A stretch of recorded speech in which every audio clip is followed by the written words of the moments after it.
యెహోవా కొరకు ఎదురు చూచువారు నూతన బలము పొందుదురు. యెషయా గ్రంథము 40వ అధ్యాయము 31వ వచనము.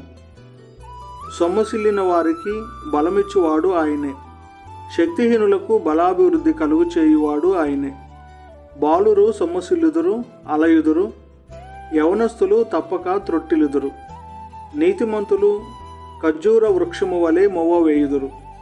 లెబోనోను మీది దేవదారు వృక్షము వలె వారు ఎదుగుదురు. యెహోవా మందిరములో నాటబడిన వారై వారు మన దేవుని ఆవరణములో వర్ధిల్లుదురు. వారు పక్షిరాజు వలె రెక్కలు చాపి పైకి ఎగురుదురు. అలయక పరిగెత్తుదురు, సొమ్మసిల్లక నడిచిపోవుదురు.